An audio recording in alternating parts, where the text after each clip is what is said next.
మనిషి ఆశయంతో బ్రతకాలి, కానీ అత్యాశతో కాదు. భుజాలపై బాధ్యతలు ఉన్నవారు ఏనాడు త్వరగా నిద్రపోరు, అలాగే ఎప్పుడు ఆలస్యంగా నిద్రలేవరు. నిజాయితీగా ఉండే వాళ్ళకి మిత్రులు తక్కువ మంది ఉండొచ్చు, కానీ ఉన్న కొద్ది మంది సరైన వాళ్ళే ఉంటారు. మన లైఫ్లోకి ఏమీ చెప్పి రావు, కానీ వచ్చింది ఏదైనా ఏదో ఒకటి నేర్పించే వెళ్తుంది. మనకు ఎదురైన కొన్ని సంఘటనలనే మనల్ని మారుస్తాయి, కొందరిని మౌనంగాను, ఇంకొందరిని కఠినంగాను. మన భవిష్యత్తు ఎలా ఉండాలో తెలుసుకోవడానికి వరమేమీ అవసరం లేదు. గడిచిన జీవితంలో ఇతరుల వల్ల మనకు మిగిలిన అనుభవాలు చాలు. నువ్వు ఎంచుకున్న మార్గంలో విజయం సాధించడానికి నిజాయితీగా కష్టపడుతున్నప్పుడు ఎవరి ముందు తల దించుకోవాల్సిన అవసరం లేదు. భుజాలపై బాధ్యతలు ఉన్నప్పుడు తలపై ఎంత బరువు ఉన్నా తేలికగానే అనిపిస్తుంది.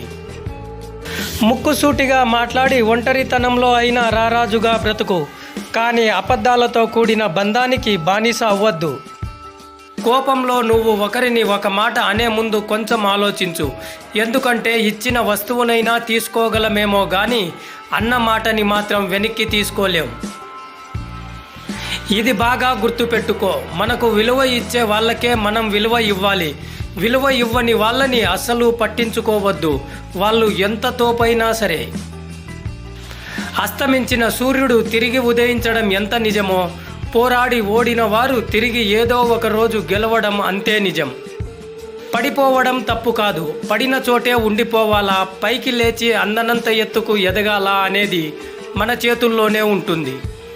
మనిషి గొప్పతనం మాట ఇవ్వడంలో కంటే ఆ మాటను నిలబెట్టుకోవడంలో ఉంటుంది. చెప్పుడు మాటలు చెదవంటివి, చెప్పేవాడు బాగానే ఉండొచ్చు, విని నమ్మినవాడే పాడైపోతాడు. ఎవడి కిందో బానిసలా పని చేయడం కాకుండా నువ్వే యజమానిలా పని చెయ్యి. నిరంతరం నీ శ్రమని నమ్ముకొని పని చెయ్యి, అది నిజంగా నిన్ను ఎప్పటికైనా యజమానిని చేస్తుంది మిత్రమా. నీ జీవితంలో ఒకటి గుర్తుపెట్టుకో, అవసరం లేకుండా ఎవడు నీ దగ్గరికి రాడు, అవసరం తీరాక నువ్వు ఉండమని చెప్పినా ఎవడూ ఉండడు. అలాంటి వాళ్ళ కోసం నీ టైం వృధా చేసుకోకు. గెలిచినప్పుడు సంతోషపడమే కాదు, ఓడినప్పుడు కూడా చిరునవ్వుతో స్వీకరించగలిగిన వాడే జీవితం హాయిగా సాగుతుంది. మన జీవితంలో ఎప్పుడూ అన్నీ అనుకున్నట్లే జరగవు. ప్రయత్నాన్ని మధ్యలో ఆపుకు. నీ పద్ధతి మార్చుకో, అంతేకాని ఇష్టాన్ని మార్చుకోకు. నీ లక్ష్యాన్ని వదులుకోకు మిత్రమా. మన అనుకున్న వారి దగ్గర మన విలువ తగ్గినప్పుడు మౌనంగా దూరంగా ఉండడమే ఉత్తమమైనది. ఒకరి మోసం బయటపడిన తర్వాత నిలదీయడానికి ప్రయత్నించకు, ఎందుకంటే వాళ్ళు చేసింది కరెక్టేనని సమర్థించుకోవడానికి తిరిగి నీపైనే నిందలు వేయడానికి వెనకాడరు. నిన్ను ఎవరు ఏమన్నా మౌనంగా ఉండు, తప్పుకు తగ్గ శిక్ష కాలమే విధిస్తుంది. వాదించి నీ గుణాన్ని కోల్పోకు. మంచి వాళ్లకు ద్రోహం తలపెట్టకండి, ఎందుకంటే అందమైన గాజు పగిలితే పదునైన ఆయుధం అవుతుంది. దారిలో అడ్డు వస్తే ఆపాల్సింది ప్రయాణం కాదు, నడిచే పద్ధతి. చేసే పనిలో అడ్డంకులు వస్తే ఆపాల్సింది పని కాదు, ప్రయత్నించే విధానం. జీవితం చాలా చిన్నది, కానీ మనకు నచ్చినట్లు మనం బ్రతకాలి అనుకున్నప్పుడు తెలుస్తుంది జీవితం ఎంత పెద్దదో. మంచివాడు శత్రువులకి కూడా సహాయం చేస్తాడు, చెడ్డవాడు తోడబుట్టిన వాళ్ళను కూడా ముంచుతాడు. మంచివారిని దూరం చేసుకుంటే చివరికి ముంచేవారే దొరుకుతారు.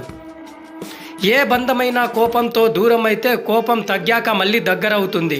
అదే బంధం బాధలో దూరమైతే ఎప్పటికీ మళ్ళీ దగ్గర కాలేదు, ఎందుకంటే ప్రతిసారి బాధను తట్టుకునే ధైర్యం ఉండదు కాబట్టి.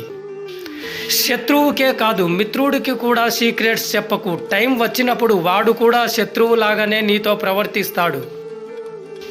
కోపం ఆవేశం ఉన్నవారు ఎప్పుడూ ద్రోహం చేయరు, ద్రోహం చేసే వారికి కోపం ఆవేశం రావు.